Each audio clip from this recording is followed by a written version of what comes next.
ഇറങ്ങി ഓടി അങ്ങ് പോകും. ഇപ്പൊ 28 വയസ്സ്, ഓർമ്മയില്ല, സംസാരമില്ല. ഇപ്പൊ അവന് അനുമോളെ വേണ്ട. എല്ലാം ഈ വീഡിയോ കുഞ്ഞിനെ വെച്ച് പൈസ അവന് വേണം, അത് മാത്രം മതിയായിരുന്നു. 6 ക്യാമറ സാറേ അവന്റെ വീട്ടിൽ വെച്ചേക്കുന്നത്. ഈ അബോധാവസ്ഥ കിടക്കുന്ന കുഞ്ഞിന്റെ വീട്ടിൽ 6 ക്യാമറ.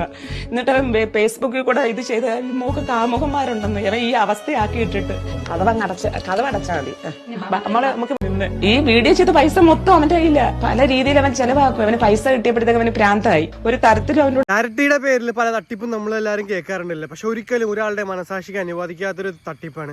ഒരു ആക്സിഡന്റിൽ ആ പെൺകുട്ടിയുടെ തലയിടിച്ച് ഓർമ്മ നഷ്ടപ്പെടുകയും അത് മുതലെടുത്ത് അതിന്റെ പല വീഡിയോസും സോഷ്യൽ മീഡിയയിലൂടെ ആൾക്കാരിലൂടെ അയച്ചു കൊടുത്ത് അതിലൂടെ സിമ്പതി പറ്റുകയും അത് കണ്ടിട്ട് പല ആൾക്കാരും പല പൈസകളും ഏകദേശം ലക്ഷങ്ങളോളം രൂപ ഇവന് അയച്ചു കൊടുക്കുകയും 1 രൂപ പോലും ഹോസ്പിറ്റൽ ചെലവിനും അതിന്റെ ഫുഡിന് വേണ്ടിയിട്ട് ചെലവാക്കാണ്ട് ഇവൻ ദൂരത്തടിച്ച് ടൂറ് കടങ്ങി തീർത്തു എന്ന് നിങ്ങൾ ആലോചിക്കണം.